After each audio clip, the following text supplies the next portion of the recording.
कभी ऐसा फील हुआ है कि लाइफ में बहुत ज़्यादा मेहनत कर रहे हैं लेकिन चीज़ें रुक रही हैं, मतलब कि पैसा जोड़ने की कोशिश कर रहे हैं लेकिन वो रुक नहीं पा रहा है। मेहनत ज़्यादा हो रही है बट रिज़ल्ट थोड़ा सा कम आ रहा है। हेल्थ थोड़ी डिस्टर्ब है और मन में एक अजीब सी अशांति है, मीन्स एक अनजाना डर जो है वो मन में रहता है। ये स्टार्ट हुआ है जब से 7.5 कुंभ राशि वालों की स्टार्ट हुई है। अभी भी इतना समय निकल चुका है लेकिन एक अनजाना सा डर जो है वो मन में छुपा हुआ है और उसकी वजह से कॉन्फिडेंस की कमी है, जिसकी वजह से हम आगे एक स्टेप जो है लेना चाहते हैं बट कन्फ्यूजन जो है वो क्लियर नहीं हो पा रहा है। आज इस वीडियो में मैं आपकी वो सारी शंकाएं जो हैं दूर करने के लिए आई हूँ। आपकी 7.5 कब ख़त्म होगी, आपका वो अनजाना डर कब ख़त्म होगा, कब पूरी तरीके से आप इस डर से छुटकारा पा पाएंगे और कब पूर्ण तरीके से आपको इन सारी प्रॉब्लम से राहत मिलेगी। तो चर्चा करेंगे इस वीडियो में हम इस बारे में। तो कुंभ राशि वालों, एक बहुत ही इम्पोर्टेंट बात मैं आप लोगों से बोलना चाहती हूँ कि आप लोगों का स्ट्रगल फेज ऑलमोस्ट ख़त्म हो रहा है। हाँ जी, अब लाइफ जो है वो नीचे नहीं ऊपर की तरफ जाएगी। जनवरी से वैसे भी मैं बोल रही हूँ आप लोगों को कि अपने विशेस लिखना शुरू कर दीजिए, एक टू डू लिस्ट बनाइए और देखिए कि आपकी डे बाय डे किस किस तरीके से प्रोग्रेस हो रहा है। आप अभी और आज से ही एक बुक लिखिए, एक डायरी लिखिए और उसमें आज की डेट मेंशन करिए और देखिए कि आपकी लाइफ जो है वो किस डायरेक्शन में जा रही है। डेफिनेटली आपको पता चलेगा कि कितना ज़्यादा इम्प्रूवमेंट जो है डे बाय डे आपकी लाइफ में हो रहा है। अब मैनिफेस्टेशन का टाइम आ चुका है, विश फुलफिलमेंट का टाइम आ चुका है। ये मैं कोई मोटिवेशन के लिए नहीं बोल रही हूँ, ये सारी प्लानिटरी पोजीशंस जो हैं वो बता रहे हैं। जुपिटर वक्री थे, वो मार्गी होने जा रहे हैं 11 मार्च को। शनि जो है वो 8 मार्च से अस्त हो जाएंगे 40 डेज तक के लिए, जिससे कि काफ़ी लोगों को जो शनि से पीड़ित हैं उन सबको राहत मिलेगी। उसके अलावा मंगल और राहु दोनों से जो अंगारक योग बन रहा है वो भी मार्च एंड तक ख़त्म हो जाएगा। सूर्य जो है वो आपके दूसरे हाउस में शनि के साथ बैठ जाएंगे, तभी तो शनि अस्त होंगे। और उसके बाद शुक्र देव जो हैं वो अपनी उच्च की राशि आपके दूसरे स्थान में बैठे हैं। तो प्लानिटरी पोजीशंस जो हैं वो आपकी कुछ इस तरीके से है जिससे कि डे बाय डे आपकी लाइफ में इम्प्रूवमेंट जो है वो शुरू हो चुका है। तो चलिए समझते हैं 2026 में शनि देव आपके लिए क्या लेकर आ रहे हैं और किस प्रकार आप लोगों को सारी प्रॉब्लम से राहत मिलने वाली है। नमः शिवाय, स्वागत है आपका इस चैनल में। अगर अभी तक चैनल को सब्सक्राइब नहीं किया है तो इसे सब्सक्राइब करिए, जिससे फ्यूचर में आने वाली वीडियोस का अपडेट आपको मिलता रहे। सबसे पहली बात, जनवरी से ही मैं आप लोगों को बोल रही हूँ कि एक डायरी मेंटेन करना शुरू करिए और देखिए कि डे बाय डे आप जो हैं किस डायरेक्शन की तरफ जा रहे हैं, आपकी लाइफ में कैसे प्रोग्रेस हो रहा है। और अगर आपने मेरी बात नहीं मानी है तो आज और अभी से ही एक डायरी मेंटेन करना शुरू कर दीजिए, क्योंकि आपकी विश फुलफिलमेंट का टाइम आ चुका है। आप जो भी चीज़ें लिखेंगे वो मैनिफेस्ट होने वाली हैं। एटलीस्ट 5 विशेस तो उसमें लिख ही लीजिए और day by day step by step एक एक विश करके अब उसका पूरा करना शुरू करिए, क्योंकि अब आपके विशेस जो हैं वो पूरी होने वाली हैं। आपने बहुत स्ट्रगल कर लिया, बहुत झेल लिया, बस अब जो है झेलने का टाइम ख़त्म हो रहा है। जाती हुई 7.5 अब आपको रिलीफ देने वाली है। पॉजिटिव रहिए, आप लोग गंभीर होते हैं, समझदार होते हैं, चीज़ों को भांप लेते हैं और आप लोगों ने महसूस करना शुरू कर भी दिया होगा कि आपकी लाइफ में चीज़ें जो हैं वो इम्प्रूव्ड होने लगी हैं। स्पेशली होली के बाद से, जैसे होली रंग लेकर आती है, आपकी लाइफ भी होली की तरह कलरफुल होने वाली है। और ट्रस्ट में, मैं भी कुंभ राशि की हूँ और यही रीज़न है कि कुंभ राशि की तरफ मेरा झुकाव थोड़ा ज़्यादा है और मैं आप लोगों की पीड़ा, आप लोगों की सारी प्रॉब्लम्स को है उसको दिल से महसूस कर सकती हूँ। चलिए अब समझते हैं स्टेप बाय स्टेप। तो सीढ़ियाँ जो हैं वो चढ़नी है, तो पहली स्टेप मतलब पहली सीढ़ी जो कि प्रोग्रेस की तरफ, मैनिफेस्टेशन की तरफ और रिलीफ की तरफ जो चढ़ी थी हमारी सीढ़ी, वो चढ़ी थी 20 जनवरी 2026 में, जिस वक्त शनि जो है उत्तर भाद्रपदा नक्षत्र में मार्गी हुए थे। शनि अपने ही नक्षत्र उत्तर भाद्रपदा नक्षत्र में आए हैं। जब कोई भी प्लैनेट होता है वो अपनी राशि या अपने नक्षत्र में ज़्यादा कंफर्टेबल होता है, क्योंकि वो उसका घर होता है। और सेकंड जो उनकी कंफर्टेबल जगह होती है वो उनकी मित्र राशि या मित्र नक्षत्र की होती है। तो शनि जब उत्तर भाद्रपदा नक्षत्र में आए तो वो ज़्यादा कंफर्टेबल रहे और वहाँ से हम लोगों का 2026 का प्रोग्रेस जो है वो स्टेप बाय स्टेप स्टार्ट हुआ। देखिए शनि जो है वो स्लो हैं, इसीलिए चीज़ें शनि शनि करके मतलब स्लो चलती हैं। रीज़न बिहाइंड कि शनि जो है वो पूरा 1 महीना मतलब कि 25 से 30 दिन लगाता है एक राशि में 1 डिग्री को कवर करने में, और एक पूरी जो राशि है ना उसमें 30 डिग्रीज होते हैं। तो 1 डिग्री को कवर करने में पूरा 1 महीना लगाते हैं, और उसके बाद जैसे तैसे करके वो 10 डिग्री आगे जाते हैं, फिर वो रेट्रो हो जाते हैं। तो ये रीज़न है कि शनि जो है वो बहुत स्पीड से नहीं, बहुत स्लोली स्लोली मूवमेंट उनका होता है। इसलिए जिन जिन लोगों की कुंडली में सैटर्न जो है वो अच्छे पोजीशन लेके बैठे हुए हैं, इस पर कुंभ राशि वालों के लिए बोल रही हूँ मैं, तो उनकी लाइफ में आपको प्रोग्रेस जो है वो दिखना शुरू हो चुका होगा। लेकिन जिनकी कुंडली में सैटर्न की पोजीशन ज़्यादा अच्छी नहीं है, उनको थोड़ा सा समय लग रहा होगा। तो ऐसा नहीं है कि प्रोग्रेस या इम्प्रूवमेंट जो है वो नहीं हो रहा है। और मैं आपको सबसे बढ़िया बात बताऊं, जब भी शनि है, जब वो आपकी लाइफ में थोड़ा सा बेटर होना शुरू होता है, तो उसकी एक बहुत छोटी सी क्वालिटी जो आपके बॉडी में, आपकी स्किन में सब जगह नज़र आती है।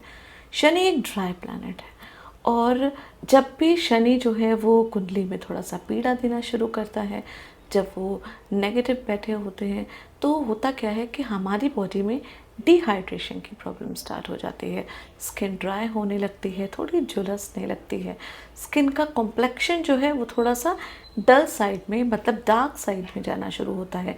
बाल जो हैं वो स्पीड से झड़ने शुरू हो जाते हैं, क्योंकि सैटर्न एक बूढ़ा जो है वो प्लैनेट है एस्ट्रोलॉजी में, हम उसको एक बूढ़े प्लैनेट से जो है वो रिलेट करते हैं। तो कुछ इस तरीके से चीज़ें होनी शुरू हो जाती हैं, और जैसे ही शनि आपकी लाइफ में बेटर होना शुरू हो जाता है, मतलब कि वो पॉजिटिव होना शुरू हो जाता है, तो आप देखिएगा आपकी स्किन जो है वो हाइड्रेटेड होनी शुरू हो जाएगी। आपकी स्किन में एक अलग तरीके का बदलाव, मतलब वो जो आज से 5-6 साल पहले आपकी स्किन थी वैसी होनी शुरू होगी। बाल आपके इम्प्रूव होने शुरू हो जाएंगे, स्किन में ग्लो आना शुरू हो जाएगा। बॉडी डिहाइड्रेटेड नहीं, हाइड्रेटेड फील होने लगे, मतलब आप मॉइस्चर जो है वो फील करना शुरू कर देंगे। तो सबसे पहला स्टेप आपकी बॉडी में इस तरीके से चेंजेस आने शुरू होते हैं, और ये जाने वाले 7.5 ही है, जिसकी वजह से फीट में जो हमारे एंकल्स हैं उनमें बहुत ज़्यादा पेन होता है। तो अगर आपको रिलीफ मिल रहा होगा तो वहाँ पे पेन में भी आपको थोड़ी राहत मिलेगी, मीन्स जॉइंट पेन में भी आपको राहत मिलनी शुरू हो जाएगी। मैं ये नहीं कह रही हूँ कि 100% पूर्ण तरीके से चीज़ें ख़त्म होंगी, लेकिन धीरे धीरे इम्प्रूवमेंट जो है वो आपको दिखना शुरू हो चुका होगा। और मैं 100% श्योर हूँ, आप एक बार चेक करिएगा, तभी आप कह रही हूँ मैं, लिस्ट बनाना शुरू करिए, लिखना शुरू करिए, क्योंकि व्हेन यू विल कंपेयर, आप अपनी चीज़ों को पहले से और अब तक में कंपेयर करेंगे, तभी आपको इस चीज़ को महसूस होना शुरू होगा। ऐसा है, शनि जब यहाँ पे आए 20 जनवरी के बाद जो बेवजह की भाग दौड़ थी उस पर थोड़ी राहत मिली, आपके पैसे जो हैं वो थोड़े से जुड़ने शुरू हुए, चीज़ें थोड़ी इम्प्रूव होने शुरू हुई, लोगों का एक सपोर्ट आपको मिलना शुरू हो गया, आपको रिकॉग्निशन मिलना शुरू हुआ, लोग आपकी रिस्पेक्ट करनी शुरू कर दी लोगों ने, जो कि काफ़ी टाइम से, काफ़ी लंबे टाइम से आप उस परेशानी से जूझ रहे थे। आपकी फैमिली में जो आपको समझा नहीं जा रहा था, वो धीरे धीरे जो है वो फैमिली गेट टुगेदर, चीज़ें इम्प्रूव होना, ये सब चीज़ें जो हैं वो शनि के 20 जनवरी के बाद आने से स्टार्ट हो गई। और उसके साथ साथ ये भी चीज़ें हैं कि आप अपने काम में एक नए पैटर्न को आप लेकर आए, नई चीज़ें को इम्प्रूव करना शुरू कर दिया। रिलेशनशिप, प्रोफेशनल और फाइनेंशियल, इन तीनों चीज़ों में आपको इम्प्रूवमेंट नज़र आए। इनफैक्ट आपकी हेल्थ में भी इम्प्रूवमेंट नज़र आया। जॉब चेंज करने के आपको ऑप्शंस मिले, बिजनेस को एक्सपांड करने का आपको ऑप्शन मिला, आपके दिमाग में आई चीज़ें कि आपको कहाँ पे किस तरीके से इन्वेस्टमेंट करना है, पैसों को किस तरीके से प्रॉपर तरीके से यूज़ करना है। तो ये शनिदेव के यहाँ पे आने से ये इम्प्रूवमेंट आपकी लाइफ में हुआ, जो कि फर्स्ट स्टेप था, पहली सीढ़ी थी, जो कि प्रोग्रेस की और मैनिफेस्टेशन की आप लोगों की हुई। और देखिएगा ना, इसके बाद सूर्य ग्रहण भी हुआ, चंद्र ग्रहण भी हुआ, अभी अंगारक योग भी आपकी कुंडली में बना हुआ है। तो ये सब चीज़ें होने के साथ साथ भी चीज़ें जो हैं वो आपकी पॉजिटिव ही हो रही हैं। अब बात करते हैं सेकेंड स्टेप की, दूसरी सीढ़ी की। ये फर्स्ट स्टेप और फर्स्ट सीढ़ी में आपके 2 महीने तो निकल ही गए, और ऑलमोस्ट 10 डेज आपके थर्ड महीने के भी निकल गए। अब 11 मार्च को जुपिटर देवगुरु बृहस्पति भी मार्गी होने जा रहे हैं, जिनकी दृष्टि जो है वो आपके खुद के लगन में पड़ रही है। और उसके साथ साथ 8 मार्च को शनि अस्त हो रहे हैं, क्योंकि सूर्य जो है वो शनि के पास आ रहे हैं, और शनि जब सूर्य के पास आते हैं और शनि अस्त होते हैं 40 डेज के लिए, तो जिन जिन की कुंडली में शनि जो है वो पीड़ित अवस्था में बैठे हैं या जिनको पीड़ा हो रही, उन सबको राहत मिलेगी। आप देखिएगा यहाँ पे आपको बिजनेस अपॉर्चुनिटी, प्रोफेशनल वे में अगर देखा जाए तो आपको बहुत ज़्यादा बेनिफिट होने वाला है। जैसे ही सूर्य और शनि दोनों क्रॉस करेंगे, दोनों एक दूसरे के पास आएंगे, शनिदेव 40 डेज तक के लिए अस्त रहेंगे, और ये 40 डेज में आपको अपनी लाइफ में बहुत ज़्यादा इम्प्रूवमेंट देखने को मिलेगा। कभी भी कोई भी प्लैनेट जो है ना वो सूर्य के नज़दीक आता है तो वो अस्त हो जाता है, लेकिन ऐसा नहीं है कि वो अपनी क्वालिटी को ख़त्म कर देता है, जो उसका काम है उस चीज़ को ख़त्म करता है, बिल्कुल भी ऐसा नहीं है। तो वो अपने काम को पूरी तरीके से रखेंगे, लेकिन सूर्य की चमक के साथ। वैसे तो सूर्य और शनि दोनों दोस्त नहीं होते हैं, बट ये योग कुंभ राशि वालों के लिए बहुत ही ज़्यादा पॉजिटिव जो है वो इफेक्ट लेके आ रहा है। आप देखिएगा ये वाला जो ट्रांजिट है ना, ये 40 डेज आपकी लाइफ में बहुत ही अच्छा साबित होगा। जो बैचलर्स हैं उनकी लाइफ में प्यार आएगा, रिलेशनशिप आपके बेटर होंगे। आप इन्वेस्टमेंट कहीं पे कर रहे हैं तो आपको क्लैरिटी मिलेगी, आपके पैसे जो हैं वो जुड़ने शुरू हो जाएंगे, आपकी वाणी जो है उस पर नियंत्रण आएगा, आप जो हैं अच्छा बोलेंगे, और आपके बोलने से आपके व्यक्तित्व में एक ऐसा निखार आएगा कि लोग आपसे प्रभावित होंगे। आपके एक्सपेंसेस कम होंगे, आपकी सेविंग्स ज़्यादा होगी, करियर में चेंजेस भी आ सकते हैं, और जो भी मेहनत आपने करी है उसका फ्रूट जो है वो आपको मिलेगा। फैमिली में पीस बढ़ेगा, क्योंकि आपकी वाणी भी मधुर होगी, तो आपके कुटुंब में प्यार जो है वो बढ़ेगा। कोई फैमिली गेट टुगेदर कर सकते हैं, ट्रैवल के भी आपके योग बन रहे हैं, और आप देखिएगा आप अपने आप को रिलैक्स करेंगे, आप ट्रैवल करेंगे, आप अपने खुद के व्यक्तित्व में भी चेंज जो है वो महसूस करना शुरू कर देंगे। इसके बाद आती है तीसरी सीढ़ी, third step of manifestation, third step of progress. ये आएगा आपका 17 मई को, जिस वक्त शनि देव रेवती नक्षत्र में चले जाएंगे। रेवती नक्षत्र जो है वो मरकरी का नक्षत्र होता है, और आपकी कुंडली में आपका जो अष्टम भाव है और पंचम भाव है वो दोनों ही मरकरी जो है वो रूल करते हैं। तो जैसे ही शनिदेव रेवती नक्षत्र में आएंगे, और रेवती मतलब मरकरी शनिदेव की मित्र राशि है, मतलब कि अपने मित्र के नक्षत्र में आएंगे। मैंने आप लोगों को पहले भी बताया था ना, कोई भी प्लैनेट सबसे पहले अपने खुद के नक्षत्र या अपनी खुद की राशि में ज़्यादा कंफर्टेबल होता है, और सेकेंड चीज़ जो है वो अगर कंफर्टेबल होता है तो अपने फ्रेंड की राशि या फ्रेंड के नक्षत्र में कंफर्टेबल होता है। तो अभी तो शनिदेव उत्तर भाद्रपदा नक्षत्र में है, और उसके बाद शनिदेव जो है वो अपने मित्र के नक्षत्र में चले जाएंगे 11 मई पे, तो वहाँ पे भी वो कंफर्टेबल रहेंगे। और यहाँ पे मरकरी जो है उससे रिलेटेड जितने भी हाउस हैं उनमें आपको बेनिफिट मिलेगा। और एक बात बताऊँ, ये टाइम जो है ना सबसे ज़्यादा अच्छा स्टूडेंट्स के लिए है, क्योंकि 5th हाउस कम्प्लीटली एक्टिवेटेड हो जाएगा। तो स्टूडेंट्स जो हैं वो न्यू एजुकेशन के बारे में सोच रहे हैं, कोई नया सब्जेक्ट पढ़ने के बारे में सोच रहे हैं, तो this will be the good time for them. और इनफैक्ट 8th हाउस भी एक्टिवेटेड है, तो रिसर्च के लिए, अकल्ट के लिए ये बहुत ही अच्छा टाइम है। एग्जाम्स देने के लिए बहुत अच्छा टाइम है। किसी कम्पिटिटिव एग्जाम में आप 100% जो है वो बेनिफिट जो है इस टाइम उठा सकते हैं। ये टाइम हायर लर्निंग का है। देखिएगा यहाँ पे आपका व्यक्तित्व जो है और ज़्यादा निखरेगा, आपके अंदर कॉन्फिडेंस आएगा, आपके जो भी एजुकेशन, जो भी आपने अभी तक पढ़ाई करी है ना, उस पढ़ाई को लेके आप यहाँ पे एक नया स्टेप लेंगे, और जिस स्टेप से आपको खुद को जो है लोगों की तरफ आप प्रभावित होंगे, आप रिकॉग्निशन जो है वो आपको यहाँ पे मिलेगा। और इनफैक्ट आप देखिएगा अपनी पर्सनालिटी को भी चेंज करेंगे। हो सकता है आप जिम ज्वाइन कर लें, हो सकता है कि आप अपने खाने में, फूड आइटम में कुछ चेंजेस करें जो कि आपको लगे कि ये हेल्दी चीज़ें हैं। आप अपना स्टाइल भी चेंज कर सकते हैं, फैशन भी, हाँ, लेकिन नहीं, मैं ये बात बिल्कुल क्लियर बोलूँगी कि कुंभ राशि वाले जो हैं वो कभी किसी फैशन को फॉलो नहीं करते हैं, क्योंकि कुंभ राशि वाले जो हैं वो अपने आप में काफ़ी यूनिक होते हैं। ये जो पहन लेते हैं, जो कर लेते हैं, वो ही ट्रेंडी हो जाता है और वो ही ट्रेंड में आ जाता है।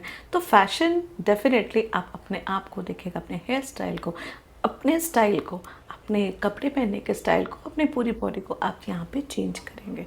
यहाँ पे क्योंकि आपका मन खुश होगा, मन में खुशियाँ आएंगी, तो आप अपने ऊपर यहाँ पे काम करना शुरू करेंगे। आपके यहाँ पे खर्चे लेकिन बढ़ेंगे, फॉरेन ट्रिप भी कोई हो सकता है आपका।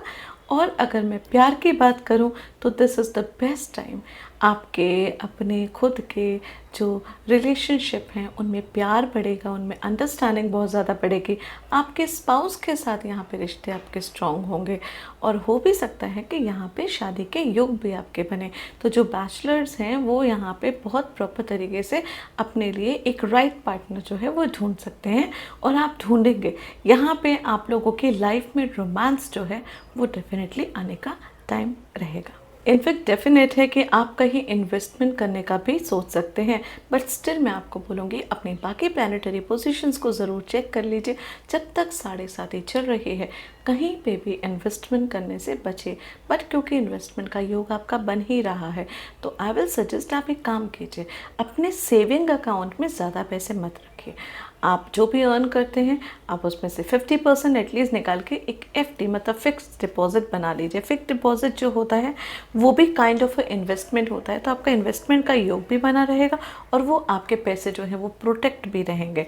और जब आपको ज़रूरत पड़े आप ऑनलाइन अपने FD जो है वो ब्रेक करके अपना यूज़ कर सकते हैं। बट लेकिन अगर सारा अमाउंट आप अपने सेविंग अकाउंट में रखेंगे तो डेफिनेटली आपके खर्चे जो हैं यहाँ पे बहुत ज़्यादा बढ़ने वाले हैं, और आपको अपने खर्चों पे नियंत्रण यहाँ पे रखना पड़ेगा। कहने का मतलब ये है कि instead of investing any amount कोई ऐसी जगह जहाँ पे आपको प्रॉपर तरीके से क्लैरिफिकेशन ना हो, better to keep in fixed deposit. और यहाँ पे जो 12th हाउस आपका एक्टिवेटेड है, यहाँ चीज़ें पॉजिटिव होंगी, क्योंकि 12th हाउस एक्टिवेट होने के बाद आप फॉरेन कंट्रीज़ जा सकते हैं। आप बाहर के लोगों से आप मिलेंगे जिससे आपको बेनिफिट होगा। इनफैक्ट आपकी स्पिरिचुअल एक्टिविटी भी यहाँ पे इंक्रीज़ होगी। बैचलर्स जो हैं वो अपने शादी के बारे में सोचेंगे, और यहाँ पे फैमिली प्लानिंग के भी योग बन रहे हैं। तो जो अपने बेबी के लिए सोच रहे हैं तो this will be the good time for them. Romance बढ़ेगा, प्यार बढ़ेगा, घर में मांगलिक कार्य होंगे। तो देखा जाए तो ये बहुत ही ब्यूटीफुल फेस जो है वो कुंभ राशि आप लोगों के लिए होने वाला है। मैंने कहा था ना, ये जब सीढ़ियाँ हैं ना आपकी, अब ये सीढ़ी डे बाय डे खुशियाँ, प्रोग्रेस और लाइफ में मांगलिक कार्य जो है वो सब लेकर आएंगे। तो अब इसके बाद कौन सी सीढ़ी आएगी? इसके बाद आती है हमारी चौथी सीढ़ी। चौथी सीढ़ी जब शनि दोबारा उत्तर भाद्रपदा नक्षत्र में आएंगे। बताया था ना मैंने आपको, शनि बड़ी धीरे धीरे आगे चलते हैं, और जहाँ कुछ टाइम चलते हैं उसके बाद फिर वो रेट्रो भी हो जाते हैं। तो यहाँ पे शनि जो है उत्तर भाद्रपदा में रेवती नक्षत्र से दोबारा आएंगे, और जब वो यहाँ पे आएंगे तो उसका मतलब वो एग्जैक्ट टाइम होगा, एक राइट टाइम होगा। तो जितनी चीज़ें आपने करी हैं उन सबको करेक्ट करने का टाइम है। शनि जब भी रेट्रो होते हैं it means what ever work you have done, जो भी काम आपने कर्म आपने किया है उन सब काम को करेक्ट करने का एक सही टाइम होता है। वो आपको दोबारा मौका देते हैं कि आप देख लीजिए कहीं आपने कोई मिस्टेक तो नहीं करी है, क्योंकि जो भी आपने करा होगा अच्छा या बुरा, जो अच्छा उसके आपको प्रॉपरली फल मिलेगा। अच्छा करा होगा तो अच्छा रिजल्ट मिलेगा, बुरा करा होगा तो उसके आपको कर्मों का फल जो है भोगना ही पड़ेगा। 7.5 में या 7.5 के बाद जब भी शनि की ढैया आएगी, जब दोबारा 30 साल के बाद 7.5 आएगी, तो प्रिपरेशन तो हमको अभी भी कर लेनी चाहिए। तो एग्जैक्टली जब शनि रेट्रो होंगे तो जो भी आपने काम करे होंगे, मान लीजिए आपने कोई प्रॉपर्टी परचेज करी होगी, कहीं इन्वेस्टमेंट करा होगा, किसी से शादी की आपकी बात चल रही होगी, या किसी सब्जेक्ट को आपने चूज़ किया होगा, या कहीं घूमने जाने के बारे में आपने टिकट्स वगैरह इन सब चीज़ों का ऑर्गेनाइज करा होगा, तो ये this will be a good time कि आप उन सब चीज़ों को प्रॉपरली रीचेक कर सकें। क्योंकि अब शनि क्योंकि इसके बाद अब जब शनि यहाँ से स्ट्रेट होंगे मतलब मार्गी होंगे, तो फिर दोबारा पीछे नहीं जाने वाले हैं। ये एक लास्ट टाइम होगा जब शनि दोबारा वहाँ पे जाएंगे, और ये अपने आप को करेक्ट करने का प्रॉपरली आपको मौका मिलेगा। और इसके बाद आएगा 5वां स्टेप, 5वीं सीढ़ी, जो कुंभ राशि वालों के लिए गोल्डन सीढ़ी ही होगी। जब शनिदेव 5 फरवरी 2027 को दोबारा रेवती नक्षत्र में आएंगे, तो रेवती नक्षत्र की जितनी चीज़ें मैंने आपको बताई वो चीज़ें फिर से वहाँ पे स्टार्ट होंगी। जिन लोगों की शादी उस टाइम नहीं हुई वो यहाँ पे हो जाएगी। लोगों की लाइफ में रोमांस बढ़ेगा। आप स्टूडेंट्स जो हैं वो न्यू सब्जेक्ट्स को ले सकते हैं। आपका मन खुश होगा, अपनी हॉबीज़ को आप देखेंगे, अपनी पर्सनालिटी को डेवलप करेंगे। ओवरऑल देखा जाए तो यहाँ पे बिल्कुल गोल्डन टाइम आपका स्टार्ट हो जाएगा। और इसके बाद फाइनली जो 6th सीढ़ी मतलब छठी सीढ़ी जो चढ़ी जाएगी वो चढ़ी जाएगी 3 जून 2027 को, एंड ऑफ द साढ़े साथी, जब फाइनली आप लोगों की साढ़े साथी जो है वो पूरी तरीके से ख़त्म हो जाएगी। तो 3 जून 2027 को आपकी साढ़े साथी का एंड हो जाएगा, लेकिन प्रोग्रेस जो है, स्टार्टिंग जो है वो अब स्टार्ट हो चुकी है। ओवरऑल अगर देखा जाए तो सैटर्न शनिदेव आपके दूसरे भाव में पूरे ये 2026 के साल में रहेंगे, और यहाँ पे आपका फोकस फैमिली, इन्वेस्टमेंट, आपकी वाणी, आपके कुटुंब, आपके खाने पीने में, आपकी हेल्थ, इन सब चीज़ों में जो है वो कम्प्लीटली रहेगा। आपकी इनकम इम्प्रूव होगी, आपके रिलेशनशिप बेहतर होंगे, आपके कुटुंब में प्यार बढ़ेगा, पीसफुल माहौल आपका कुटुंब में बनेगा। ये स्टेप बाय स्टेप जो चीज़ें हैं, जितनी चीज़ें जो नेगेटिव हो चुकी हैं वो सब स्टेप बाय स्टेप आपका ये टाइम जो है वो चीज़ों को सुधारने का टाइम है, और वो सुधार जो है वो आपकी लाइफ में होना शुरू हो जाएगा। आपकी चीज़ें, आपकी बेनिफिट्स, आपकी खुद की विशेस जो है वो मैनिफेस्ट होनी शुरू हो जाएंगी, और लाइफ जो है आपकी एक स्टेप बाय स्टेप ऊपर की तरफ 2026 में चढ़नी शुरू हो जाएगी। आप व्हीकल खरीदेंगे, आप प्रॉपर्टी खरीदेंगे, जो सबसे ज़्यादा इंपॉर्टेंट है, पूरे साल आपको थोड़ा सा डाइजेशन की प्रॉब्लम हो सकती है, तो वहाँ पे आपको अपना ध्यान रखना पड़ेगा। और जैसे मैंने बताया स्टेप बाय स्टेप आपको प्रोग्रेस जो है खुद को महसूस होना शुरू हो जाएगा। रेमेडीज़ के लिए हमेशा मैं बोलती हूँ सैटरडे को शनिदेव के मंदिर जाइए, शनिदेव का बीज मंत्र भी मंदिर में जाके आप पढ़ सकते हैं, हनुमान चालीसा तो आपको डेली करना है, और उसके साथ रुद्राभिषेक करिए। बस ये सब चीज़ें करिए, पॉजिटिव रहिए, लोगों की जो ज़रूरतमंद है उनकी हेल्प करिए। अच्छा सच ही बताइए अभी कुंभ राशि वालों, अब आप लोगों ने मुस्कुराना तो शुरू कर दिया है। 2026 में जनवरी के बाद आपकी पीड़ाएं जो हैं कम तो होनी शुरू हो गई हैं। देखिएगा आप, है ना, जून 2026 के बाद हंसना भी शुरू कर देंगे, और उसके बाद 2027 जून के बाद तो पार्टी टाइम रहेगा आप लोगों का, सेलिब्रेशन टाइम रहेगा, क्योंकि साढ़े साथी आपकी पूरी तरीके से ख़त्म हो चुकी होगी। राहत का टाइम आ चुका है, लेकिन तब कम्प्लीटली आपको रिलैक्स हो जाएगा। सोने की तरह आपका व्यक्तित्व जो है निखर के बाहर आएगा, आपके अंदर बहुत ज़्यादा इम्प्रूवमेंट नज़र आएगा। आपको खुद आप महसूस करिएगा कि 7.5 साल पहले आप कैसे थे, और 7.5 के बाद आपका व्यक्तित्व, आपकी लाइफ कितनी ज़्यादा चेंज हो गई, और उसके बाद फिर आप तैयार हो चुके हैं हर चीज़ के लिए, हर तरीके के मुकाम को हासिल करने के लिए, अपनी सारी प्रॉब्लम्स को जो है वो सॉल्व करने के लिए, और अगली 30 साल के बाद जो साढ़े साथी आएगी वहाँ पे अपनी कोई भी गलती को ना दोहराने के लिए। तो कि शनि तो 30 साल के बाद दोबारा आएंगे, और उसके बाद वो आके फिर चेक करेंगे कि आपने इस साढ़े साथी में क्या चीज़ सीखी। तो देखिएगा 30 साल के बाद जब दोबारा शनिदेव आएंगे ना परीक्षा लेने के लिए, तो डेफिनेटली आप जो है वो सफल हो जाएंगे, क्योंकि आप बहुत अच्छी तरीके से समझ चुके हैं कि साढ़े साथी में आपको क्या क्या चीज़ें करनी है, और आपने अपने व्यक्तित्व को बहुत ज़्यादा निखार लिया है, बहुत ज़्यादा लर्निंग जो है आपके अंदर आ चुकी है, और अब उसी हिसाब से, सही चीज़ों के हिसाब से, डिसिप्लिन के हिसाब से आप लाइफ को आगे बढ़ाएंगे। तो अगली बार हमको अच्छे नंबर से पास भी होना है, और ऐसे ही सोल की यात्रा जो है वो चलती रहेगी। तो चलिए साथ में हाथ पकड़ते हैं और इस 3rd फेज के साढ़े साथी को एंजॉय करते हैं, अपने व्यक्तित्व को और ज़्यादा निखारते हैं। जुड़े रहिए इस चैनल से। धन्यवाद।